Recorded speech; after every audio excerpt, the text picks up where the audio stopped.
leta muri Minisiteri y'Ubutegetsi bw'Igihugu ushinzwe imibereho myiza y'abaturage nawe yavuganye atya n'umugabo w'abana 8 wari mu kigo ngororamuco cy'iwawa. Uvango abana benshi ntago ari wowe. Bangahe? Abana 8. Ariko so wari mu irushanwa. Ntabwo nari mu irushanwa. Nyagasani wabambaye. Reka wimubese. Ntabwo namubese. Nyagasani se n'ushyigikiye abantu batita kuba babyaye. Wowe nyine niba rero uranyiteje ugabanya amagambo. Nyagasani se n'ushaka abana bicaye ahangaha. wowe nyine gusa abandi bose ndabariga. Umunsi yabikubajije ko uzakorwa n'ikimara. Uyu munyamabanga wa leta muri Minisiteri y'Ubutegetsi bw'Igihugu kandi nyuma yaho yise umuhirimbiri umwe mu basaza yasanze mu kigo cy'inzererezi cya Gashonga giherereye mu karere ka Rusizi. Bagufatiye kwiba. Nta byangombwa ugira. Kwanza umuhirimbiri umuryango. Ndanzana hano. Mfite umuryango. Umugore n'abana. Ubuso uzababwira uko waje gusura, waje gutembera, uri mu kiruhuko, uri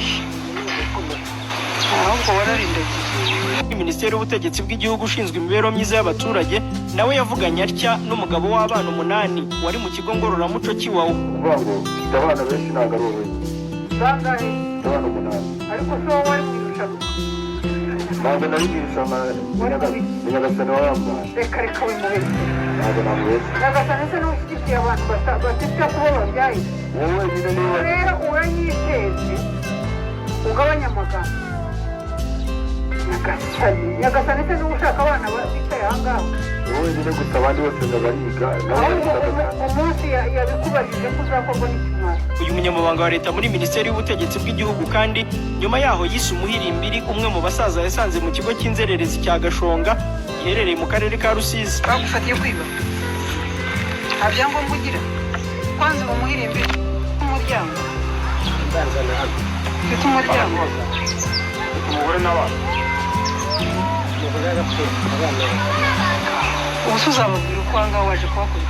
Waje gusura, waje gutembera, uri mu kiruhuko, uri ahubwo wararindagiye. Bakananga bakabinyaka hano bo hasi ihangano urusengero tujye gusangira mandari. urakoze Yesu. Zengeye buno bwoko bwanje bwo kwa Jadamuru. Jadamuru watuyoboye turi abana bato na nuba akaba kidukujije kandi akaba gihagaze mu mbanga yacu kandi akaba agihagaze mu rwego rwa guverinoma na mama batera bayimukira igihugu.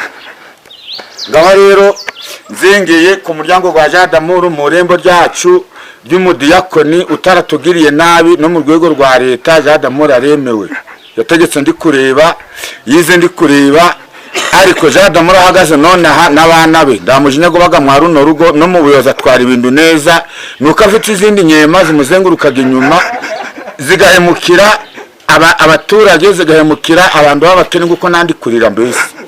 Habimana Manuel muri Bunyunju, Habimana Manuel muri Bunyunju muri Kivumu wabatangiye kurya mfite imyaka 40 n'iyindi nongeze muri 50 n'iyindi ndanakano na busa ndabona kare president bimbaga.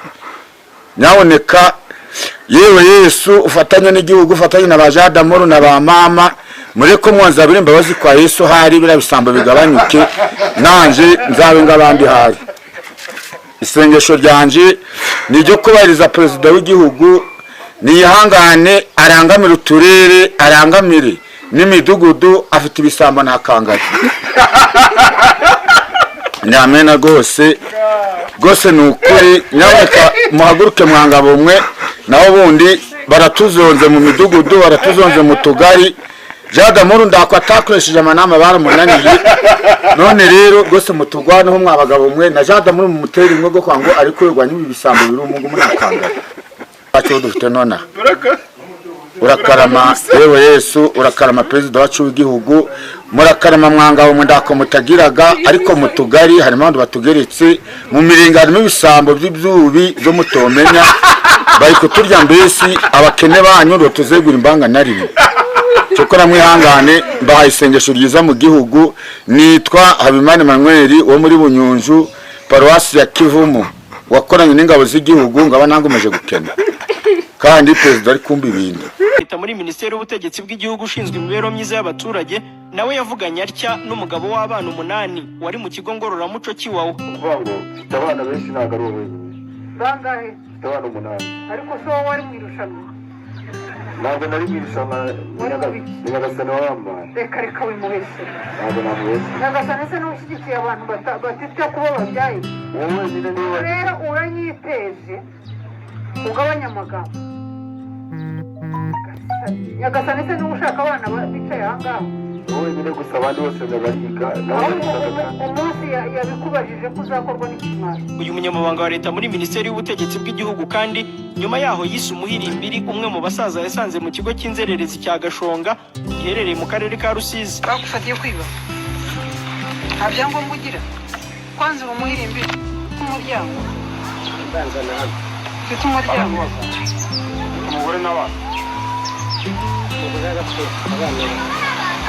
ubu se uzababwira uko waje gusura waje gutembera uri mu kiruhuko uri ahubwo wararindagiye. Minisiteri y'ubutegetsi bw'igihugu ushinzwe imibereho myiza y'abaturage nawe yavuganye atya n'umugabo w'abana 8 wari mu kigo ngororamuco cy'iwawa. Uvuga ngo mfite abana benshi ntabwo ari wowe.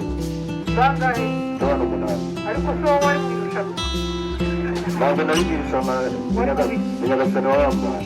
reka wimubeshye Ntabwo namubeshye. Nyagasani se n'ushyigikiye abantu bafite kuba babyaye Wowe wenyine niwe rero uranyiteje ugabanya amagambo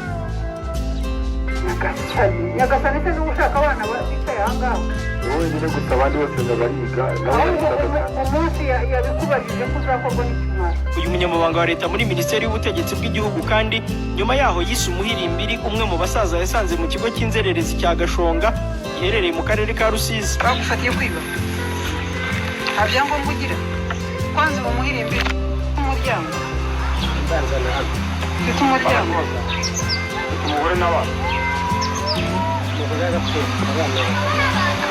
ubu se uzababwira uko aha ngaha waje kuhakorera waje gusura waje gutembera uri mu kiruhuko uri ahubwo wararindagiye.